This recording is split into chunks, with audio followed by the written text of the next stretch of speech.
first name. Let me just say another thing. Do we have 3-minute limit? Martin will alert me if you're speaking at 2 minutes and 45 seconds. You will be alerted with 15 seconds left. And we'll cut you off at that point in time. First name up is Emma Walters. Come to the microphone, please.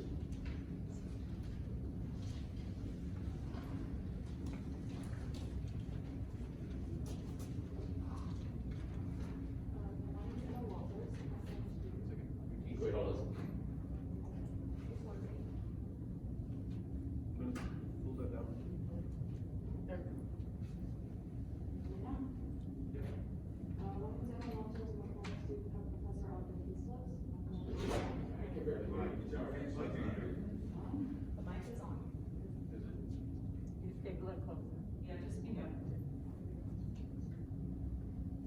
Okay. My name is Emma Walters. I'm a former student of Professor Heaslip's. I attended Collin College around 2012. It is my belief that Collin College should not fire professors for personal beliefs, and furthermore, the school should not fire professors who take an active interest in protecting their students and fellow faculty in the midst of a global pandemic that has taken hundreds of thousands of American lives. If educators are afraid to speak out about their beliefs, students will suffer. If it was at Collin College that I first learned about critical thinking, providing objective analysis of issues is key to growing and learning. If teachers are discouraged from speaking about their beliefs, how will students learn? How will current and future students make informed decisions about anything if they are afraid that someone won't like what they have to say? Diversity is the lifeblood of a successful and functioning society, and that includes the faculty. Taking steps against a professor because you don't agree with them is wrong. Firing them or non-renewal of contracts due to disagreements is wrong. I ask you to address this injustice and keep Collin College safe from restricted thinking. If teachers are afraid to express themselves, students will be too. Collin College should not restrict its educators' voices.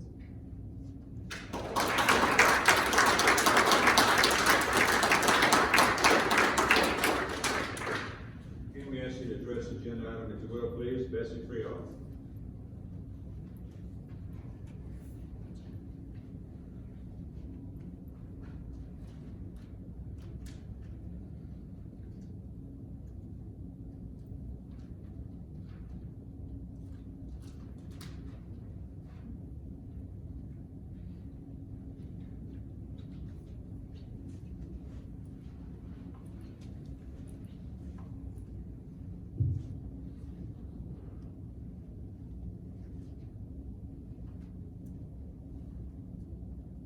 Good evening. My name is Betsy Freehoff. I live in Plano. I'm a 12-year resident of Collin County, a taxpayer, a voter, and an advocate for education. First, I want to say there are safer ways to have these meetings. Every business, every school, courts of law, and most public governing bodies have figured out how to conduct business virtually. I want to ask, why is Collin College's Board of Trustees making it dangerous for people like me to make their voices heard? Are some of you afraid of free speech?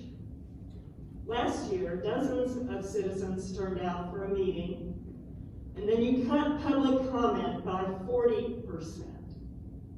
So I don't have time to be delicate. I've been told some members dislike aggressive speakers. If you mistake my directness for aggressiveness, that's on you.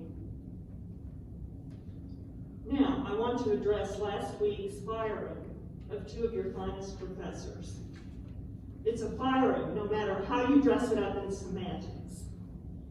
Dr. Suzanne Jones and Ms. Audra Heaslip were informed that their contracts will not be renewed after this semester.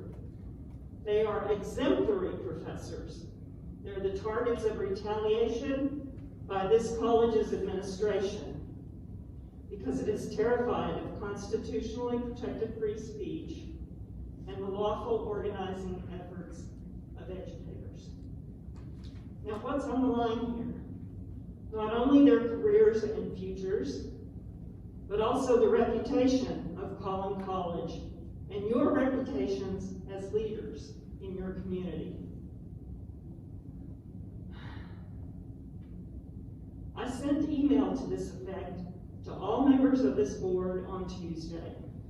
Only a few of you managed to reply to me. So I'm here tonight to make sure you hear me. Thank you.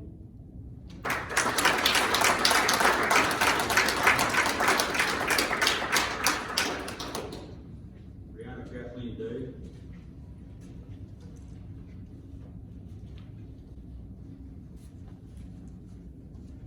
Hello, my name is Brianna Kathleen Day. I'm a resident of the state of Texas, a proud parent of a dual credit student here at Collin College, an educator and a member of the American Association of University Professors, the AAUP. I just found out about this emergency meeting yesterday, so I've not had time to prepare a formal speech.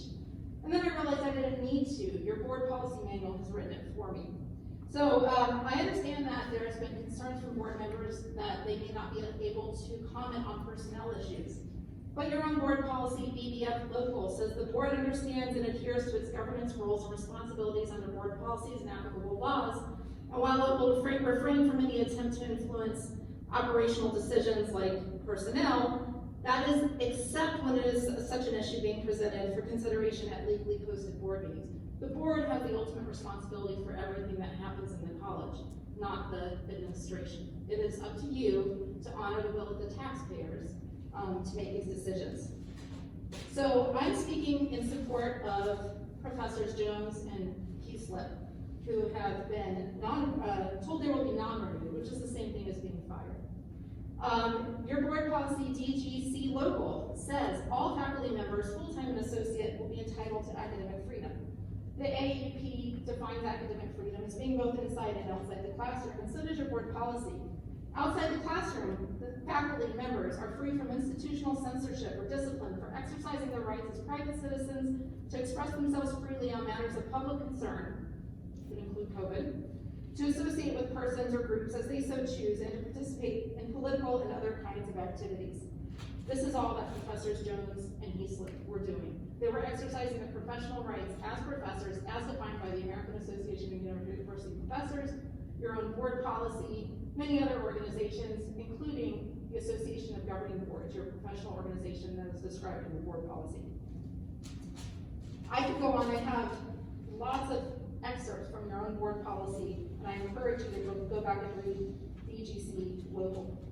The district accepts the responsibility to foster and encourage faculty and support staff to exercise their freedoms and to protect against acts that deny freedom of speech and the related freedoms to be heard, to study, to teach, to administer, and to pursue scholarly activity. The board believes faculty members must be free from fear that others might threaten their professional careers because of differences of opinions regarding scholarly matters. The college district, like all other institutions of higher education, serves the common good, which depends upon uninhibited search for truth and its open expression. 15 seconds. These professors were doing exactly what your board policy has told them to do. Please reinstate them.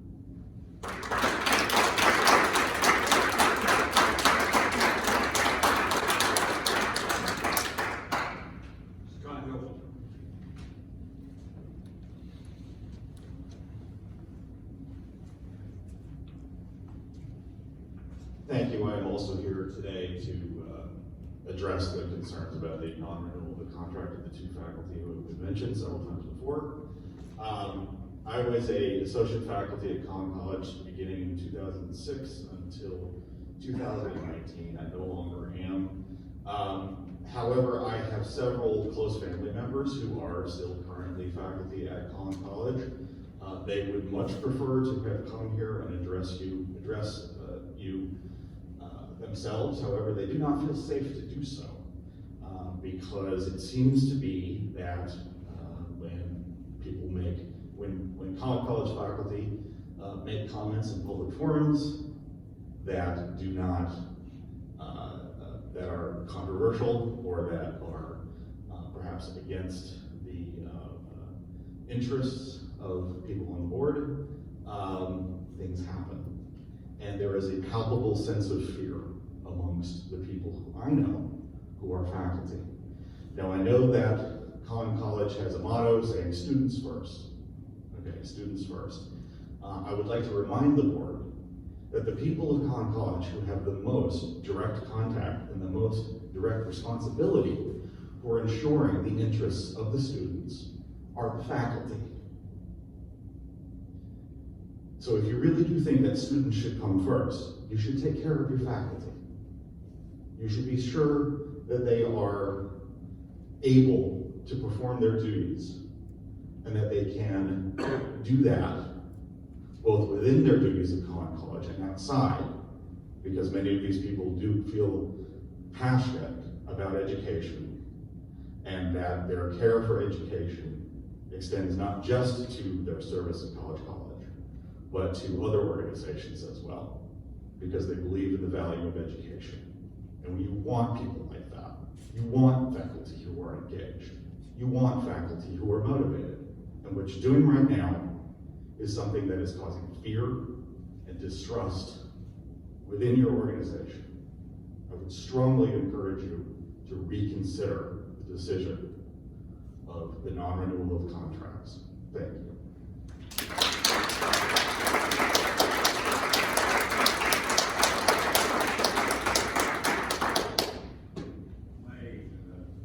Not do a good job of pronouncing his last name, Justin Dumlau.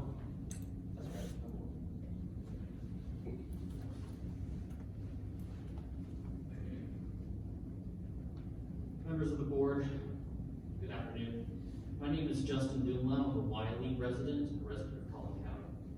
I come before you today to express my disturbance over this institution's handling of the COVID-19 pandemic with relation to faculty speech and faculty and student safety. As a Collin County taxpayer, I expect this institution to act in the public interest for the sake of its students and its faculty and public learning. I'm aware of the report made by KERA this week with Professors Jones and Heaslip, faculty members who were fired in part due to their stated views on this college and COVID-19 policy. I'm also aware of this college's decisions over the past year not to publicly release information related to the effects of the pandemic on the college at large. Both are deeply concerning to me as a member of the community, and I do not believe removing faculty for speaking out is in the public interest. This college cannot continue to treat the pandemic as an afterthought.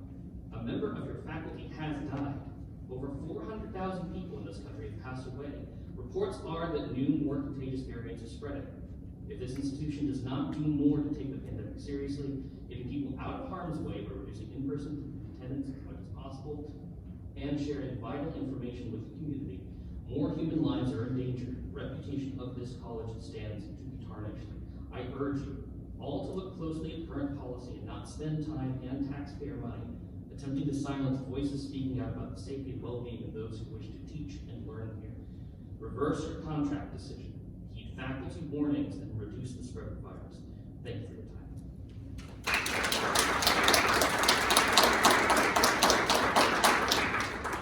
Courtney Brooks.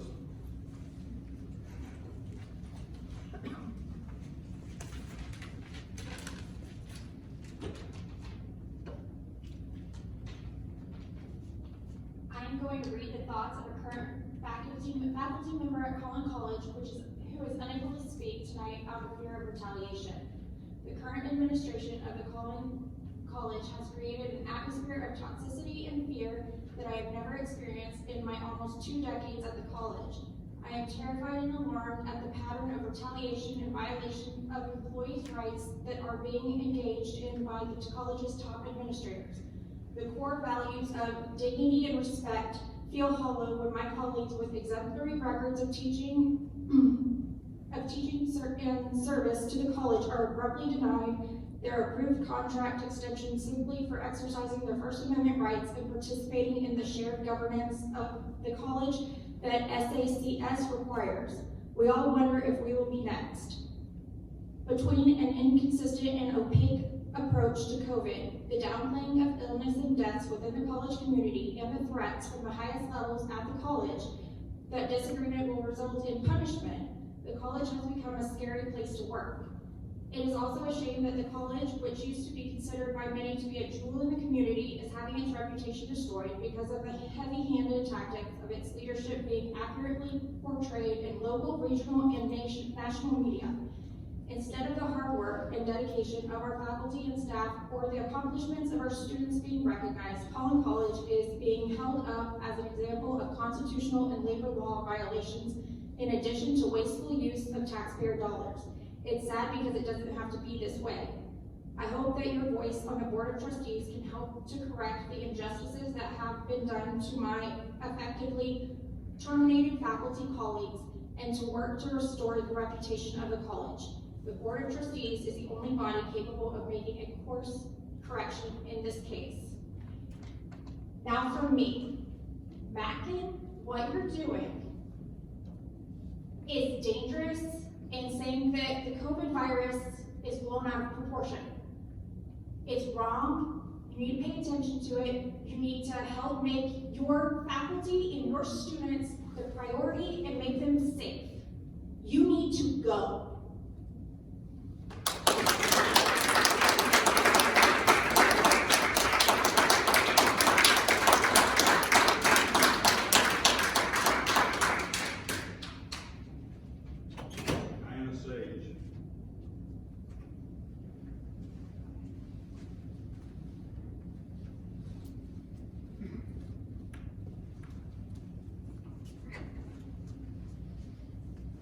Our first Collin College president, Dr. Anthony, used to say something positive to someone every day. And I want to start with something positive. I want to thank you all. Thank you, Dr. Matkin. Thank you, board, for this hard work, for calling this meeting to listen to us. I know the work you do is hard and it is stressful, and I want you to know that we do appreciate it. Regarding the possibility of Professor Heaslip and Dr. Jones may not have their contracts renewed in May, I have two brief points. On a practical level, this is, as others have said, putting the college in the news in a negative way. I used to be able to say, we're going to be offering bachelor's degrees in nursing. We are, filling a need in our community. And now all my friends and family want to talk about is what is going on at Collin College. And it's heartbreaking. On a practical level, this will possibly embroil the college in legal battles unnecessarily. I'm probably not telling you anything you don't already know. It is going to create a chilling effect that will keep people from pointing out potential problems in the future, allowing those problems to grow.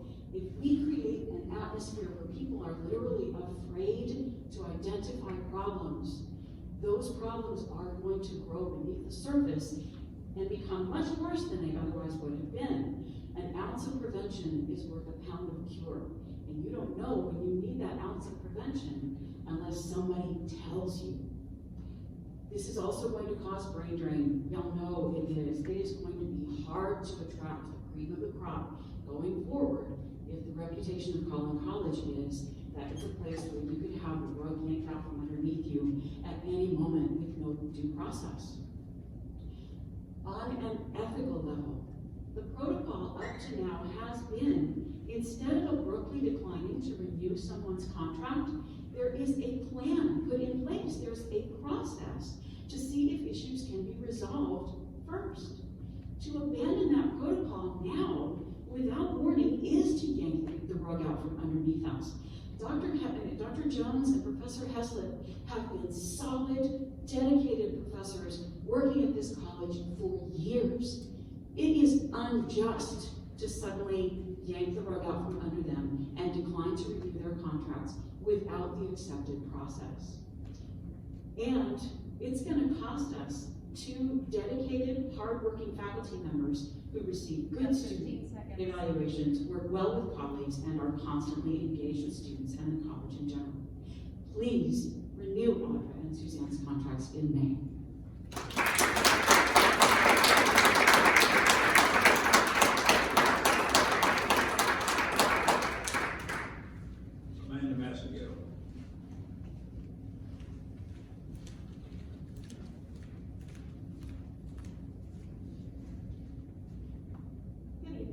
My name is Amanda Massengale, and I'm a student of Collin County Community College, as well as an engaged activist and voter here in Collin County.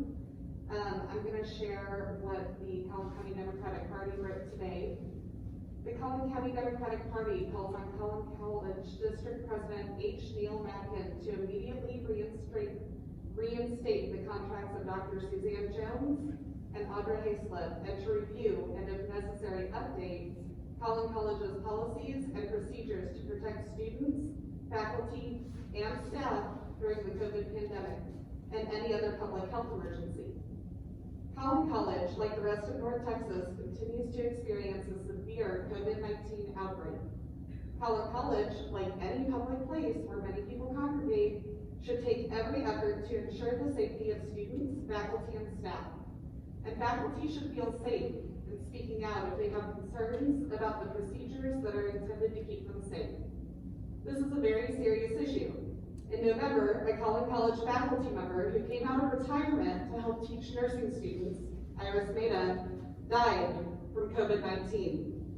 Dr. Jones and Ms. Heaslip are both longtime and popular members of Collin College faculty, and their right to free speech as well as due process must be respected.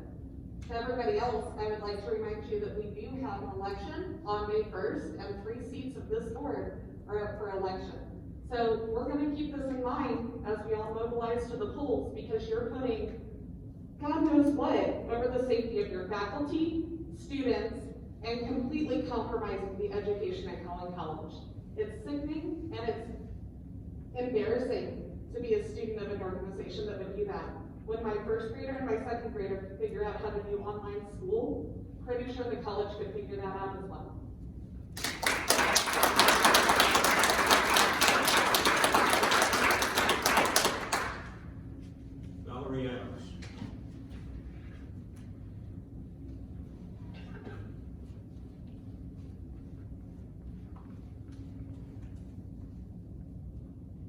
Good evening. I was a student at Collin College from 2007 to 2009, and I have lived in and around the area for many years.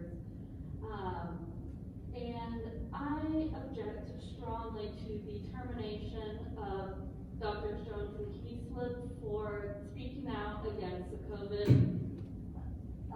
reopening policy.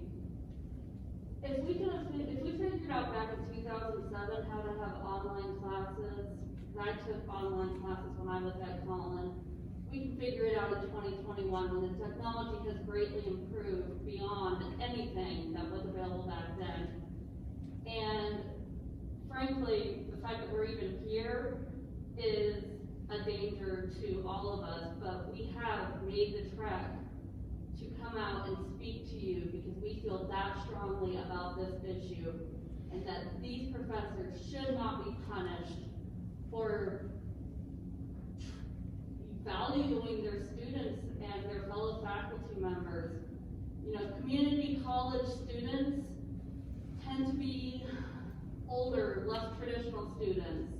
They tend to have part-time or full-time jobs outside of school, plus the full semester that they take.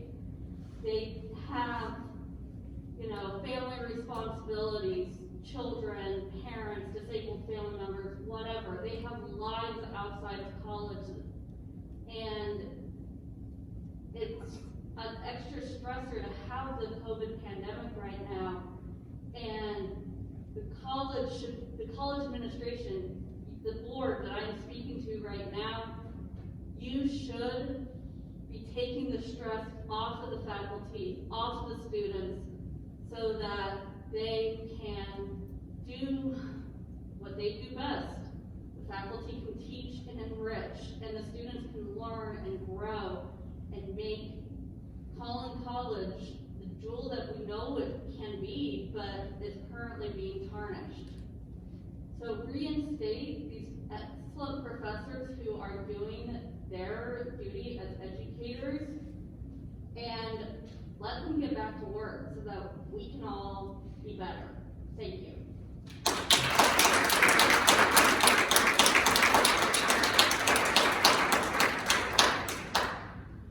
Ladies and gentlemen, we have about 10 minutes left in the 30-minute session that we have allotted for public comment. We have 4 speakers who want to speak. If you don't get called on during this first session, we'll call on you after the completion of the agenda. Tatiana Monet.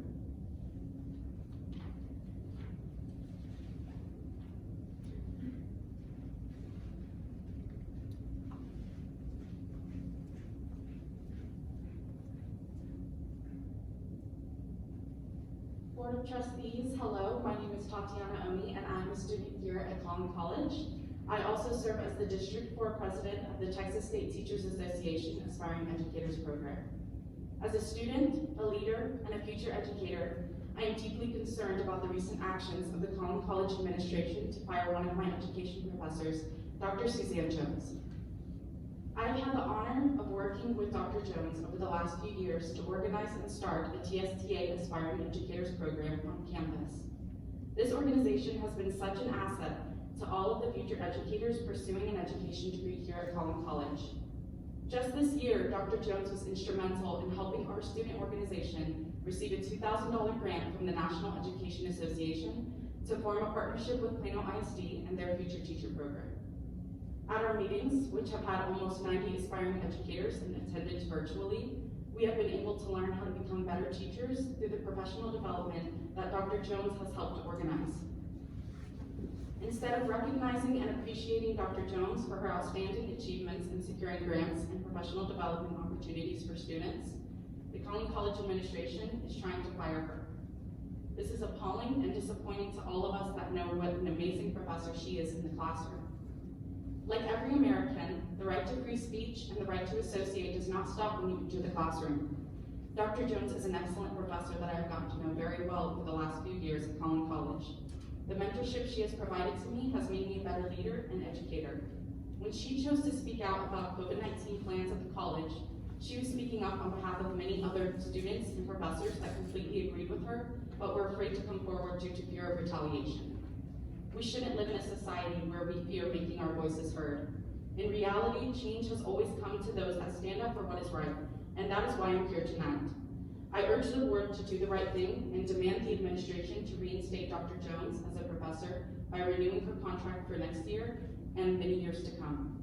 The future teachers of Collin College, like myself, need Dr. Jones to help us prepare to be the best teachers we can be for the students we will eventually serve in our own classroom. I appreciate the opportunity to speak to you tonight and hope you will have the heart to do what is needed to get Dr. Jones reinstated immediately. Thank you.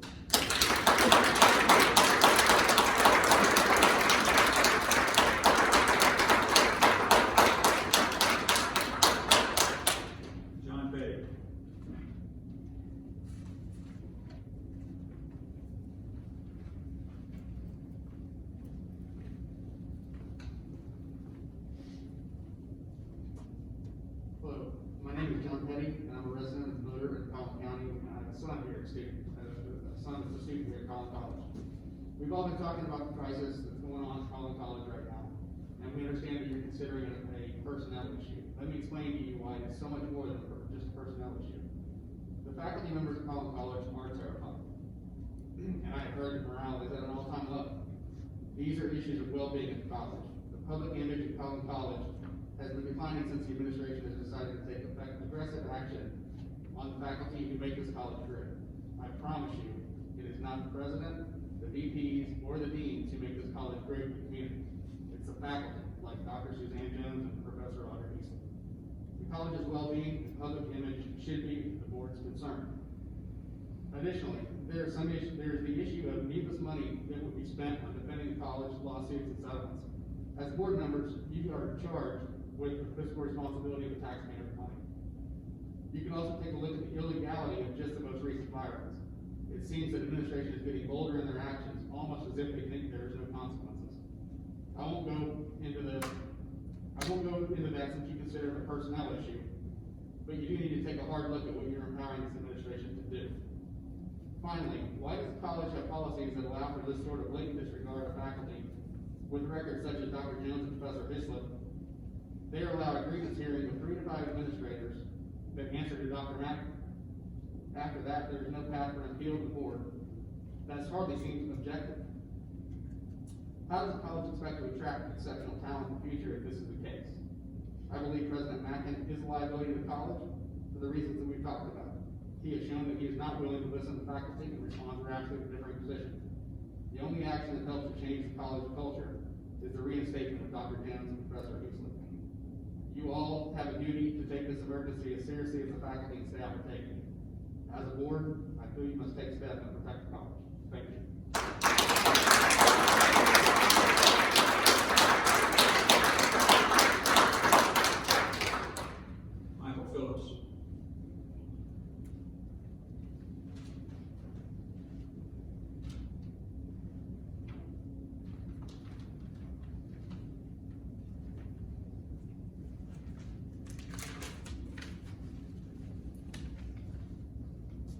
I'm Dr. Michael Phillips. I teach history at the Plano campus, and I'm a proud member of the Texas Faculty Association. I have taught here since 2007. Faculty members trust me, and they confide in me. This is what they increasingly tell me. Faculty believe this administration does not have their backs. More and more, the faculty censor the content of their lectures for fears that controversial but important classroom topics could get them in trouble. They tell me they feel powerless to speak up when the administration implements policies they believe harms our work lives and the education of our students. They felt compelled to stay silent, even though they felt ignored, disrespected, and insulted when this administration announced, unlike many peer institutions, a COVID-19 reopening plan without any genuine attempt to seek input from the faculty. This plan left faculty scared about their health and safety, that of their families, and that of the larger community. Professor Audra Heaslip engaged in a good faith attempt to open a dialogue on the issue with the administration, a dialogue that the administration itself had failed to initiate. The open letter she produced was respectful, calm, and data-driven. This letter was not the product of a small group of malcontents, as you may have been told. About 130 faculty members signed the document. A substantial portion of the faculty, and I can guarantee you, I know personally many, who would have signed it, but they feared that such an act would cost them their jobs. What is remarkable about that document is how many signatories stated that they feared retaliation could result simply from voicing their concerns. For merely communicating their worries about COVID to the administration, Professor Heaslip and Professor Suzanne Jones, two excellent professors who enlighten and inspire their students, have been fired effective the end of this semester. This is only confirmed for the faculty their worst suspicions. I know board members can't talk about personnel matters, but you can publicly discuss this. What does this sequence of events say about the type of college we've become? An institution built on suspicion and distrust. We're speaking candidly but professionally about a matter of life and death consequences can lead to unemployment. The board can address the toxic environment in our college. How we arrived at this point, we can fix it. Firing my two colleagues won't solve a problem, it'll cause irreparable harm. I hope the board will do the right thing.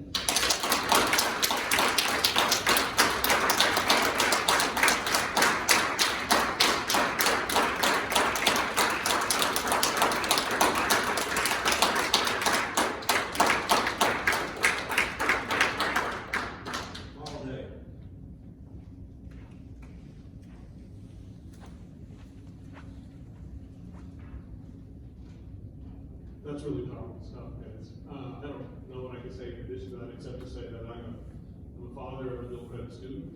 I was a former associate professor here at Collin at both the McKinney as well as the Spring Creek campus. Proud to be in that position. I'm very concerned about what's going on here with academic freedom. It's a major fight that's going on, but I never thought it'd be an epicenter right here. The whole world's watching right now. Everybody's watching. And it's kind of shocking how much people are watching. But I want to bring up another aspect. People have brought up board policy and the ethical stuff, and your role in board policy. I'm a proud member of the American Association of University Professors, and we know that we share a lot of viewpoints with the AGB, with the Association of Governing Boards. And some of the things that we bring up, we find that when we go to our accreditation, we look at the accreditation, we realize that those ideas are also in the accreditation as well. Your accreditation, SACS, under Section 6 says a critical mass of qualified faculty shall govern your academic programs, including its modality.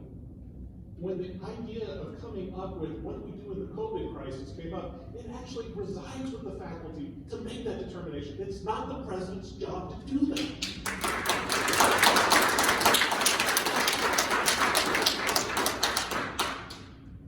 All these professors were doing was implementing their academic academic freedom as pertaining to their shared governance roles as officers of the college. They're decision makers hired by the board. They're not hired by the president. They're hired by the board. They're your employee. You need to look out for them. You absolutely need to look out for them because they don't have an administration that's looking out for them. Your job is to defend their academic freedom. Your job is to defend the student shared governance and the faculty shared governance. And your job is to defend this investment that this community has made. And what they want is academic freedom, they want shared governance, and they want the three legs of government working here. They want you working with the faculty. They want the faculty working with the administration, want the administration working with the board as co-equals, as according to your own professional standards. Thank you very much.